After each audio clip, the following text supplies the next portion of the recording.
We are going to, I think it's best if we have all three presentations back to back, and then we can have perhaps more of a dialogue, and we can ask questions to all of our panelists. So I'm going now to introduce the next panelist, who is Tatiana Fajardo Domínguez, who is a candidate, a doctoral candidate in comparative literature, and she focuses on Patrick McGrath's narrative. She belongs she studies here at the University of the Basque Country. She completed her master's in literature on the Gothic imagination at the University of Stirling, writing her dissertation on Patrick McGrath. Some of her essays have been translated into Swedish by Rickard Bergholm, and she presented her study of Patrick McGrath's latest novels, The Wardrobe Mistress and Last Days in Cleaver Square, at the International Gothic Association Conference in July. Her essay, Patrick McGrath's Ghastly New York, The Perfect Decaying Cityscape for Restless Minds, was published by Luna Press Publishing in 2021. So, thank you. Without further ado. Can you hear me? Good morning. Yeah, hello. All right. Yes. Yeah. Okay, so Patrick McGrath's fiction combines historical settings with Gothic sensibility.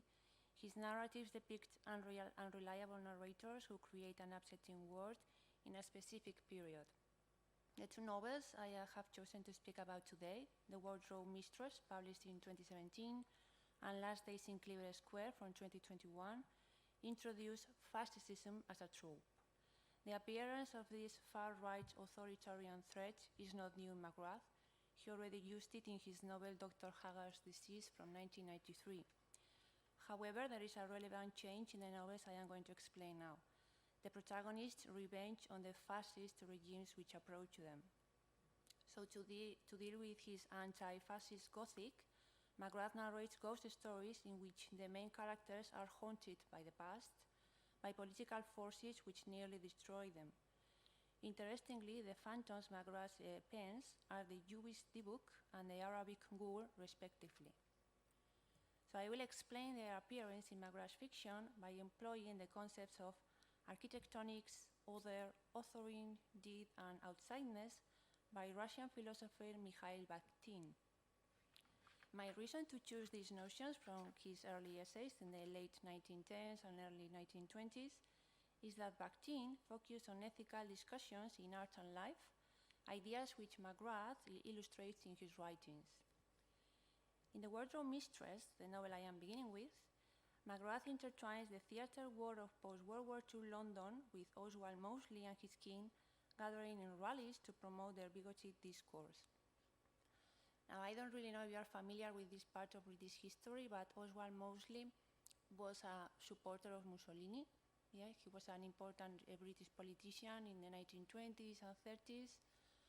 And, well, he changed quite a lot. He was a conservative, then independent politician, and then he belonged to the Labour Party before creating the British Union of Fascists. And he also appears in Peaky Blinders, if you want to, to watch it. Yeah, okay. Well, going back to a novel, yeah.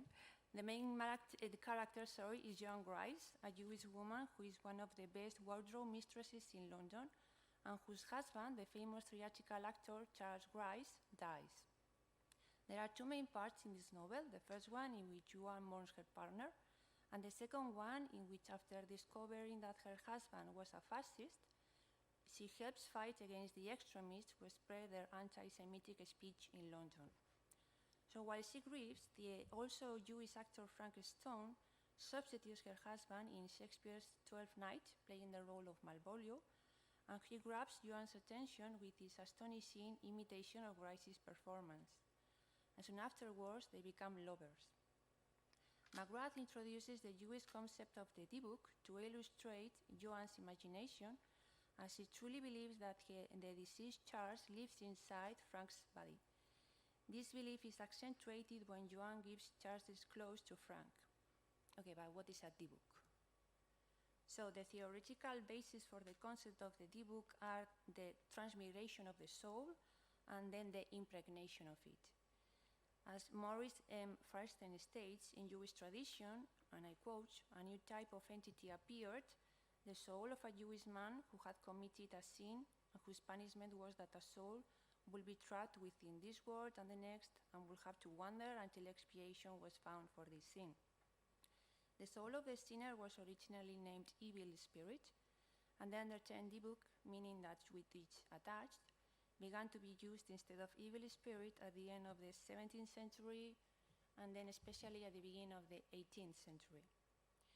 Interestingly, McGrath's evil spirit is not Jewish, but a fascist threat inhabiting the body of a young Jewish man, and this is repeated throughout the novel. And I quote, but a drink with this threadbare actor in whom dwelt like a dibuk the spirit of her dead husband.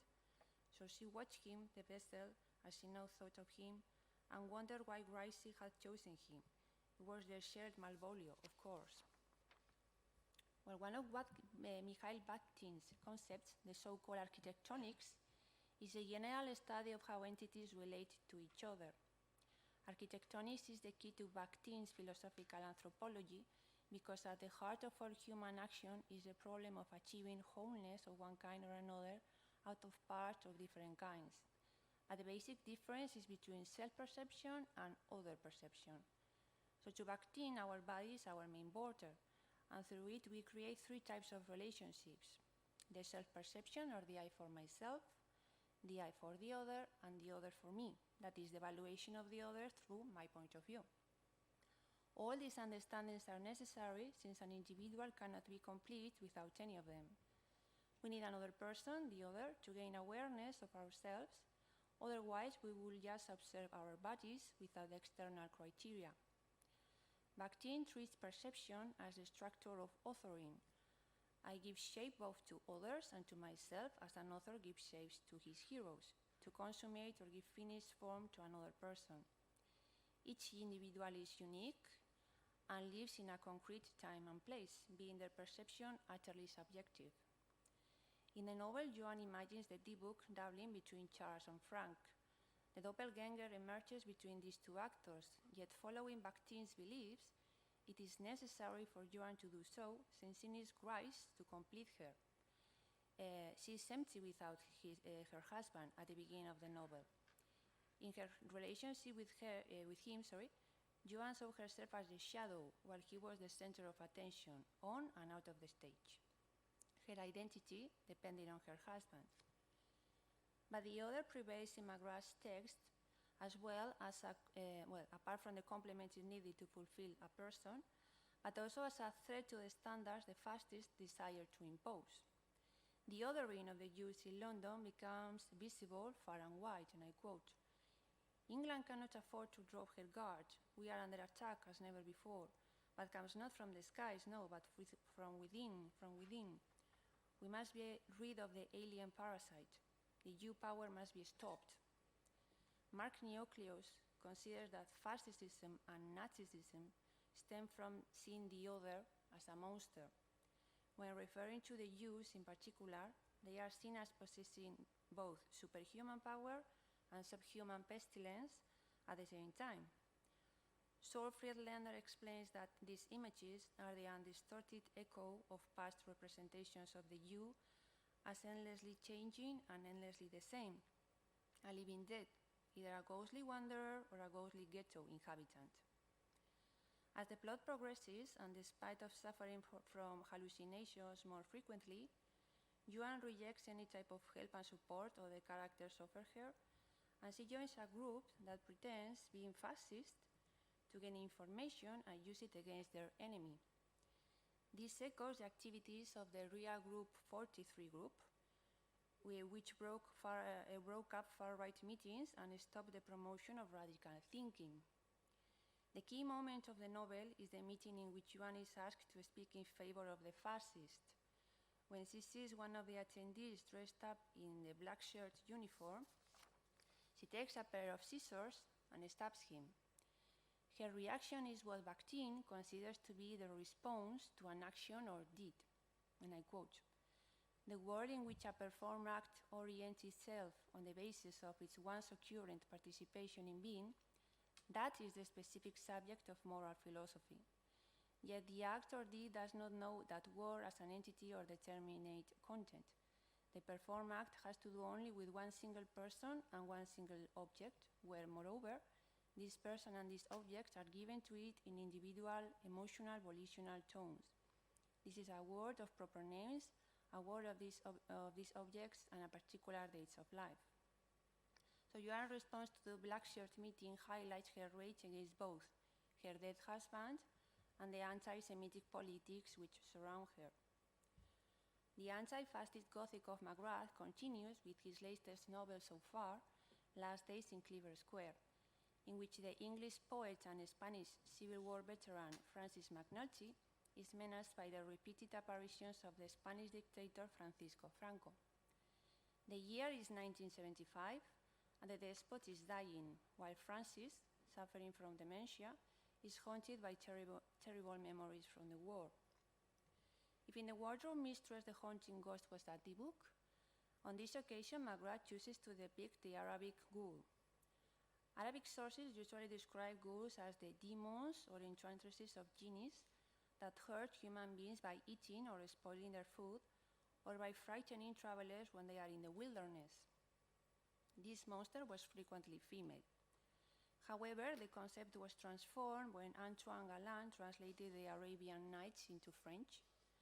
Now the ghoul were male monsters that, in want of prey, will sometimes go in the night into burying grounds and feed upon dead bodies that have been buried there. In the novel, McGrath depicts Franco as an Africanista at heart. For those of you unfamiliar with the Africanist movement, the Africanists were the people who supported a powerful colonial involvement of Spain in Africa during the first third of the 20th century. After Spain lost Cuba, the Philippines, Puerto Rico, and other islands during the Spanish-American War, the urge for imperialism in the Spanish army was carried out by Africanist officers such as Franco, officers with extreme right views who rejected democracy and supported extreme nationalism, which linked them to the ideas of fascism. When he was fighting in Morocco in 1916, Franco was shot in the abdomen, and his recovery was not really expected. As Stanley G. Payne and Jesus Palacios write, the cynical military Morocco used to refer to his baraka, or Franco's luck. In Islam, baraka is a blessing to those closest to God. But after 1936, if not before, the caudillo saw it as a divine guidance and blessing. Franco continued showing his megalomania after the Spanish Civil War during his dictatorship, and one of the biggest demonstrations of his ego is the Valley of the Fallen, El Valle de los Caídos. The valley plays a key role in McGrath's novel, as I will explain now. So McGrath depicts the horrors of Francoism through Francis's memories. The writer illustrates a doubling between Francis and Franco, beginning with the names and their age, but the political views are opposite. As Francis tries to recall his experience during the war on the Republican side, Franco embodies what McGrath calls the principle of ethical disintegration. However, there is a third Francis in the novel, and that is Francisco Goya. Catholicism as a repressive force co-working with Francoism is emphasized throughout the novel. The image of a dark age through the Catholic Church and its consequences is represented by Goya. On the left side, you can see the Bewitched Man, or La Lámpara del Diablo. For Francis in the novel, it shows some poor fellow in the depths of the night attempting to keep his lamp alight for being bewitched. If he should let the lamp die, then his soul will be forfeit to the devil. And he considers that, I feel I share his fate, perhaps we all do. Allow the light to die, and your soul is forfeit. Francis carries a copy of Goya's Los Caprichos to Spain, engravings which were inspired by the French Revolution. The remembrance of war and its terror emerges again, and Francis wants to visit the Prado Museum to visit Goya's black paintings. And I quote, "It is the mood of the Civil War, I believe, and the years of hunger and violence and terror that followed. Goya saw them coming." So in imagining or authoring his perception of Goya, I consider that Francis identifies with him, and following Bakhtin's terminology, Goya represents Francis's eye for myself, because when he refers to the black paintings, he may be reflecting upon his own guilt during the war when he was on the Republican side. The eye for the other will be his self-representation as a romantic hero or poet with his relatives and the journalist Hugh Sapple, who wants to write about his life. Politically involved authors such as Lord Byron are mentioned, and Shelley's Ozymandias, his sonnet about the decline of rulers, is even quoted. And finally, the other for me is Francisco Franco, as at the beginning of the novel, the dictator is demanding an apology from Francis, a detail that stems from Francis's own guilt. So, in Francis' case, the deed that causes his response or his revenge is his visiting the Valley of the Fallen with the journalist. The memorial was the burial place of Franco's remains from 1975 to 2019, and he was next to Primo de Rivera, the founder of the Falange movement. Listening to a guide explaining the monument to a group of American visitors, Francis begins to think of a new poem while reflecting upon Franco, and I read, "The effect of the rock is Rupestrian, which fact might disturb an equestrian, who pisting while riding and with rock face colliding limps home in disgrace a pedestrian." Okay, so after thinking about this new composition, Francis urinates over the still empty tomb of Franco, among protests from the tourists around him. So while in the Wardrobe Mistress, the revenge is quite serious, he stabs the fascist, here the tone is really humorous. If you read it, it's very funny. And to finish, in this novel, McGrath uses what Bakhtin considers as outsideness. And at the beginning, the term was used to determine the position of an author in the artistic creation. But later on, Bakhtin remarked that in the realm of culture, outsideness is the most powerful factor in understanding. Without one's own questions, one cannot creatively understand anything other or foreign. Such a dialogic encounter of two cultures does not result in merging or mixing. Each retains its own unity and open totality, but they are mutually enriched. So in the novel, this occurs especially with the figure of Dolores. She's a Spanish woman that Francis saved during the war and is now his housekeeper. She does not want to speak English, and she stays always aside from the family's habits. And at the end of the novel, when Francis urinates in Franco's grave, the first excuse for his behavior, and I read, he says, "Es un inglés respetable," the young man was telling them. "No sabe lo que hizo, no tiene la culpa, es inglés." So I translate just in case. "He's a respectable Englishman, he doesn't know what he's done, it's not his fault, he's English." So throughout the novel, both British and Spanish cultures have a dialogue, but they are kept separated and maintain their identity. It's the tale of an Englishman and his point of view, and his remorse of the fatal deed during the war against the Spanish dictator. So in conclusion, McGrath's D-Book and Ghoul serve to embody the pain-traumatized characters' experience under 20th century far-right regimes and their response or revenge, in this case, towards them. Thank you.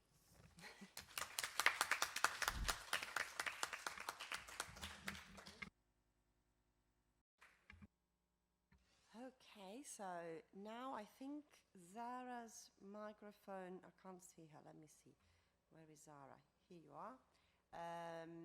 You have muted your microphone, Zara. Could you turn it on, please? Just to check. No, maybe I should ask you. Okay, fine. Right, so if you have any questions, this is the time. Okay, you do have a question. Fine. Tatiana. Yeah, a question for Tamara. Yeah. I was wondering how you see the case of Ana de Armas. Yeah. She's Cuban, I think. And Sorry, who could you Ana de Armas, do you know her? Ana de Armas, sí. Oh, sorry. Yeah. Sí, because she started her career. No. Only one at a time. Okay, one at a time. Okay, she started her career in Spain here, and then she moved to Hollywood. And I think that this is a great example of how she's still following this trope of the sexualized Latina because of that kind of characters that she's playing. She has been in 007, 007, yeah, and also yeah. Okay, yeah. So she's the perfect representation of how Latinas are just there for the objectification. I've not seen the film, Okay, but I was going to mention, so I'm sorry, let me just briefly ask you this question. I don't know if you're probably very young, but there was this TV series in the late 2000s aughts called My Name is Earl, yeah. and there is a character, this is a comicized, humorous, obviously subversive and self-ironic portrayal of the classic stereotypified maid, Latina maid. And then we have now Modern Family, Sofia Vergara's character, the name escapes me. Do you think that they are really trying to mock the stereotype and break this mold? Or, I mean, to what Yeah. thoughts? Yeah, it's a great question because I think that Sofia Vergara, her role in Modern Family, is a great example of how we see Latinas and so on. And on many interviews, we see how the interviewers don't talk to her as if she was that intelligent because she has an accent. And I think that's the example of Sofia Vergara. The other one, I'm too young. I don't know. Yeah, it's okay. I'm sorry. I have to check it. It sounds like perfect for this kind of things. But Sofia Vergara is a great example because she's just seen as the wife of the father, and she's this sexualized person, that woman that has always to be perfect, and everyone is enamored when she enters. And sometimes her accent is exaggerated, and she even she's seen as volatile, and it's another actress that I think that Hollywood has typecast her, and I think that she's also trying to break of this. But I think as Lupe Velez, they are the only characters that they are being they only give them. Okay. So I think that there is no other option for them. But that's what I have been reading. Sorry, so Lupe Velez, was it? Yeah. But then the funny thing is that they accused her Yep. they blame her for taking those roles. Like, it's your fault because you're accepting those roles. Yep. You are... Because she became famous for the name of the character was Pepper, so the film was called Hot Pepper, and she did like 6 or 7, yeah, I know. She did like 6 or 7 films with this main character, and the films were always the same.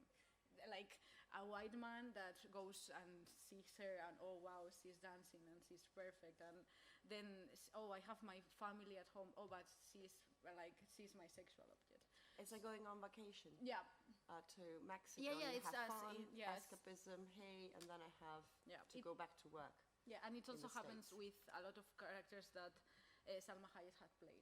Uh-huh. Then we have the white woman and the Latina woman, and how the Latina woman is the tropicalization, the exoticism, and the white woman is like, okay, this is boring.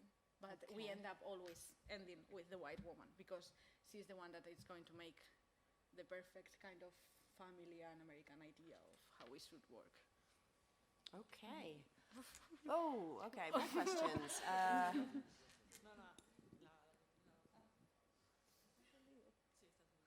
Hi.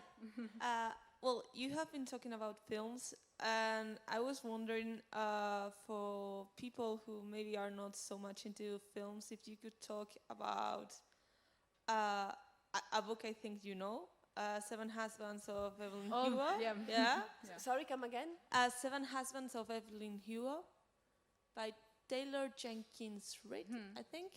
Yeah. The thing is, I was hearing you talk about this, and I thought that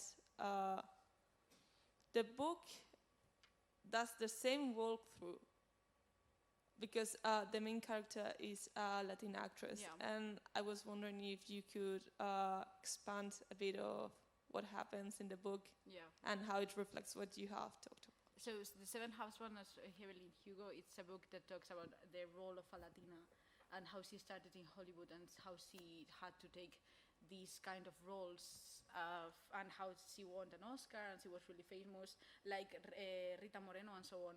But the main point of the book is how she's only seen for how many husbands she had, how she was this object of desire. So it's a great example in literature. It came like 2008. It's quite new, 2018, 2019, something like that. And it's a great example of this in literature. So yeah, I would say that it could be based on many of those actresses. Yeah, thank you for your question.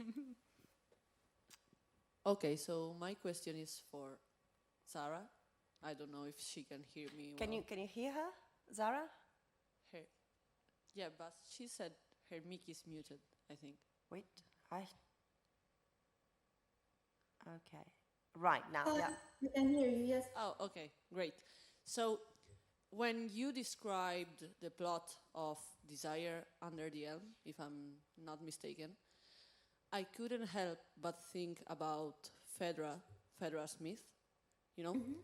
And I was thinking whether, I don't know if, first of all, I don't know the play, so maybe I'm mistaken, but I was thinking whether we could consider it to be a mix between what you said about Medea and Phaedra, seeing that she's in love with her stepson and the murder that she commits is motivated by the love that she feels for him and also the trouble with the father. And so I just want to know your thoughts about that. Of course, thank you very much for this question. Well, Desire Under the Elms is a deliberate imitation of the myth of Hippolytus and Phaedra. And it has, there are many signs in the play that suggest that O'Neill did this intentionally. But as I said in the conclusion, the interesting thing about O'Neill is that he always merges different myths in his plays. So yes, we have the Hippolytus character at the beginning in the first part of the tragedy, and then this Phaedra character turns into a Medea figure at the end. Well, there are other myths incorporated in this tragedy as well. I have written several articles on that I could share with you. So it's not just Phaedra, it's Medea as well. It's probably Virgilian lovers as well. So yes, what you say is correct. It has a shift from Phaedra to Medea at the end of the tragedy. The first part of the play is similar to Phaedra because we have a woman who falls in love with her son-in-law. She is rejected. Then she tries to punish the beloved by reporting it to her husband.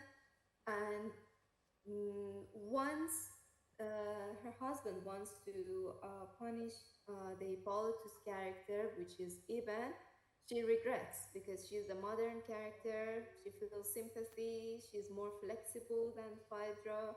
So instead of committing suicide and continuing with the revenge journey, she is more flexible. She says, well, okay, it wasn't that serious. And she tries harder and harder to finally gain Iban's love. At the end of the story, in this journey, in this quest to gain her love, she turns into a Medea character. I hope I have answered your question clearly. Yes, thank you very much. You're welcome. Thanks to you. Okay. Sorry, I'm completely monopolizing this. I had a question for Zara, and right now just flew out of my head. Sorry. Yes.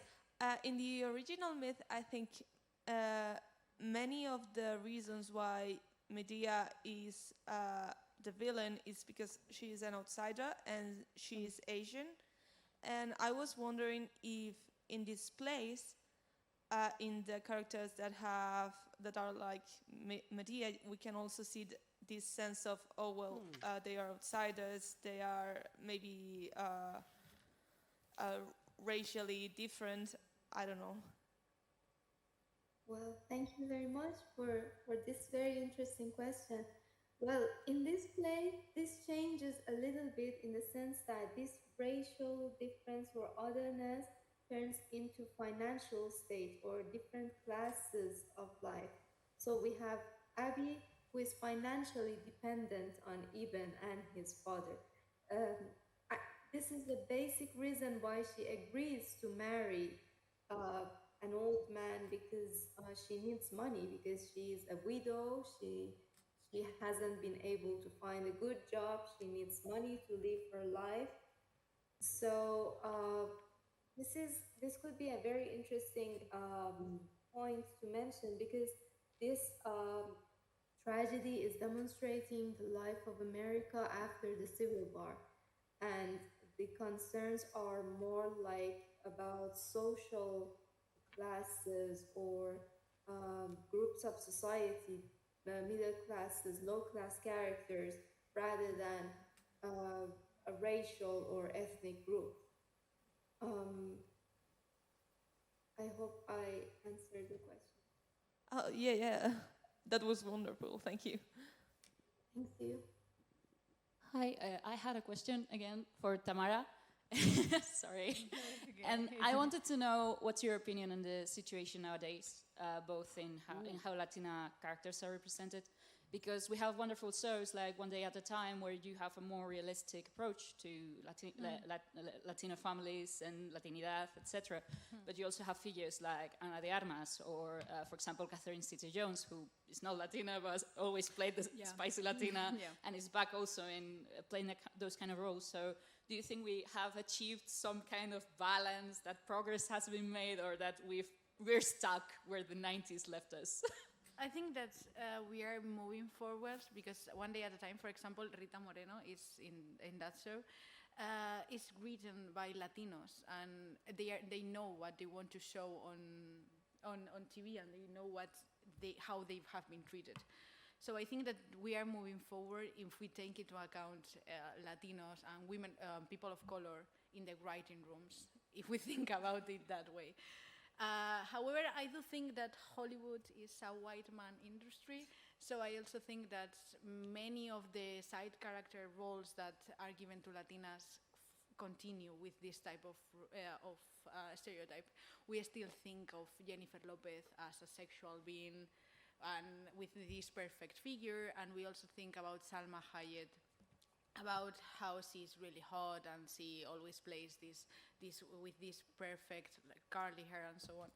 So I think that if we start to put people of color, women and people of color in the writing rooms, I think that we could move forward, and it has been shown, but we should be doing more. That's my point of view. Yeah. Thank you. I promise this will be the last time. This one goes for Tatiana. So in the first novel you talked about, I couldn't help but feel like it had these maybe not anti-Semitic vibes, but like I don't think it is fair to make a Jewish woman fight the ghost of fascism. So I was wondering if you, who have read the novel, actually see something of that, or if it's just my imagination. Because I was also thinking of this creature that was the sinful Jewish that had to carry Dybbuk. Yeah, the Dybbuk. So yeah, I was wondering about your take on that. Okay. Well, I don't think she's made to to finish with the Dybbuk or the threat of the anti-Semitic, the black shirt over there. As you read the novel, you see that her mental disorders increase. She's suffering from hallucinations and that, and I think that the writer wants to play with the Dybbuk precisely because it's from the Jewish mythology. I mean, he could choose any other ghost, but he chooses that one precisely for that. But when you read the novel, it's not that they make her do it. No, she just go to a meeting. She's supposed just to speak and to stop, no, the spreading of their speech. But it's her, well, they call it hysteria, another topic, no, for women. Well, that's another story. Because of her hysteria, she reacts that way and kills the boy. And actually, when I read the novel, I finished with the feeling that perhaps the brother of that boy who's killed perhaps takes revenge on her. So it's like it can continue, you know, it doesn't finish. Yeah. The writer told me he wanted to stop it there, but I asked him, I got the feeling that this can continue, you know, the black shirt against the family or whatever, but no. So it was not his intention, I think, yeah. I don't know if that answers the question, but... I guess until I read the book, I Yeah. won't get a clear picture. Yeah. Oh, Lola wanted to ask something? Yeah. Well, anyway. But I don't know for me. Yeah.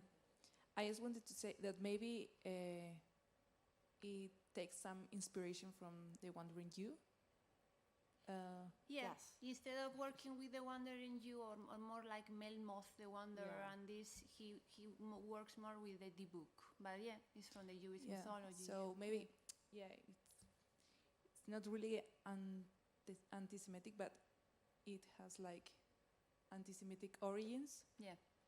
But yeah, it's interesting that maybe they use that to, I don't know, her position in life, that she has to, I would say, well, confront the sins, and she's in a place that it's no place, and It's like she tries to confront her personal situation because she discovered that her husband, she thought that her husband loved her and everything, and then she discovered that her husband was a fascist. So imagine that, yeah, and the uniform and everything at home. So it's like, I don't know. Yeah, maybe the like a reaction. journey of Yes, purification. it's her journey. The novel is her journey. Mm. Yeah. So thank you very much. Oh, It was thank really you. interesting. Okay, so my question is for Tamara. Sorry. No, it's okay, it's fine. I was thinking about that lately there's been a trend in mostly in popular culture, I would say music, for example, in which people that are not Latino are making, okay, Yeah. I follow, You're yeah, continue, saying- continue, okay. yeah. are making Latino music and are like imitating the accents, the dances, or some would say cultural appropriating. I don't like to use that term because I don't even understand it very well. But I was wondering if this has any effect on the issues that you have presented, because you were precisely talking about how Latino people are trying to escape from these stereotypes. And for example, other singers, Spanish singers, US American singers are now imitating them and enforcing them and making them become a trend. So I would like to see your opinion about this and how it affects. Yeah, I have not researched enough about this. I'm sorry, yeah, but just for you to know. But I think that it is connected to this idea of how they have been sexualized on the point for everyone to see them and for everyone to feel this objectification and be the point of the main point of object of desire. However, I don't want to enter in this kind of topic because it is true that we are now that we think that the Latiness, the Latinidad is kind of cool. We are, as Spanish people, we are using it in our advantages. Because I have not researched enough, so I don't want to give you a false kind of answer. Sorry. It's okay, thank But you. yeah, I understand what you mean. But it's yeah, it's a kind of tricky kind of point. Okay, I have a question for Zara, whose microphone is muted. Okay, maybe now. Hi. So, I was thinking, I don't know if you have any background in trauma studies, but And maybe you're familiar, however, with the idea that when confronted with events, situations that are potentially re-traumatizing, somebody would react. People usually have four types of responses. One is flee, the other is fighting, the other is fawning, and freezing. I don't know if you're familiar with this, the four possible responses when confronted with potential aggression or trauma. So you either escape or you freeze and you make yourself invisible, or you fight back, or you are trying to negotiate and somehow ingratiate yourself. So I was thinking about all of these iterations of Medea, and I think they could be basically reduced to two of these models. Either Medea is fight, her response is fight in the sense of the killing of the fratricide, parricide, or parricide are out of rage and fury and because of a desire for revenge, or because she's trying to ingratiate, to somehow, it's a sacrificial murder that is done at the expense of someone, but in order to appease the male figure whose approval and love she desires. I don't know if this makes any sense, but do you think that we could look at Medea's figure, these versions of Medea, in more psychological terms as either fighting back or fawning? Well, that's a very interesting idea. I was not familiar with this, but yes, of course. And what is interesting is that in O'Neill's drama, there is always this dichotomy of characters who either negotiate or fight. But the result is always equal for both groups. I mean, whatever struggle they make, or if they stop struggling, fate always awaits them. Fate always stops them. So, yes, Abby tries to fight as a Medea figure with the purpose of negotiation with Ibn, while we have Orin, who fights but to take revenge. And both of them are doomed to loss at the end. Well, at the end of Desire Under Diams, Abby, she gains the love of Ibn, but she's arrested by the sheriff and is doomed to death. And Orin also commits suicide, so this struggle does not succeed. Okay, so the bottom line would be, because these are vertical relationships, Medea is the outsider, she's the other, so she is a subaltern subject, whether, we're talking the original myth or these adaptations, these versions, these new reincarnations. So at the end of the story, it's all about verticalization of power structures, really. And regardless of whether you are actually a male or female, because you have the case of Orin, right? But as long as, quote unquote, love relationships are actually based on power, and one is powerful and the other is powerless, and we have this dichotomic relationship, then everything is going to result in self-destruction for the subaltern, no matter, regardless how hard you try, you are always going to end up in a dead end, and it's going to be, like this collapse, and you are going to just self-destroy, because killing children, your children, killing somebody else is also killing your moral self, and so it's almost equivalent to committing suicide. Maybe you would agree with that, or what are your thoughts? Yes, well, this could be well actually discussed in Beyond the Horizon. I don't know if you're familiar with this play. In this play, we have three different loves and three different reactions to unrequited love. Ah.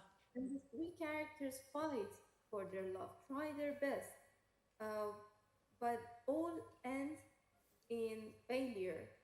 The first one expresses his love, and he fails, and he dies. So this can clearly confirm what you say, that this could be suicide, this could be murder, or this could be self-love. Not being able to bear the situation creates love sickness and finally causes the death of the character. So yes, this is like all the characters are following at the same path with different approaches and end in the same line. Okay, right. Well, thank you. Thanks to you. 1 minute, one question. Well, the last question for Tamara. Well, there are two short questions. First of all, I didn't get what you said about Roosevelt when you talked about the 30s, Okay. and which was which consequences had in the representation of Latinas. And then, according to what Nola has said about Spanish or other nationalities with whom took these features of Latina characters, I was thinking about Antonio Banderas, for example, Yeah. who performed a lot of Mexican characters. And well, maybe I think that there's also a matter of racism, of course, and an awareness of Americans about North Americans about the rest of the world history, maybe. Okay. Yeah, Javier Bardem also. Yeah, there are a lot Yeah. of And actors. Penelope Cruz. Yeah. Yeah. Yeah. So maybe there's also this, this component apart from what you have said before. Yeah, I also think I'm going to start with the Antonio Banderas one. I also think that is connected to the idea of the white-skinned and how they are more a positive kind of representation than what we have of Latinos. And I also think that is really connected to what you were saying. So I think that the use of Latiness is connected to how they see white Latinos and non-white Latinos. Even though we are not Latinos, but you follow. I think that you follow what I mean. And about Roosevelt, yes, in the 1930s, 1940s, I don't exactly remember the year, Roosevelt created the Good Neighbor policy. That his idea was to benefit from Latin America's, food and different things that he could take from Latin America to the US, because it was after the war, so they needed this kind of thingies. And he started to want to put a better idea of what Latin America was. So Carmen Miranda was a great example, because she was the example of what Latiness could be. She danced, for example, she took her, she was used to, when the Marines and the militaries went to war or to do what they think they do, she said bye to them by dancing and singing. So we had this idea of how it was for their enjoyment and how Latinidad could have a positive influence on America. But Thank you. as we have seen, it didn't do anything. Thank you for your questions. Really interesting.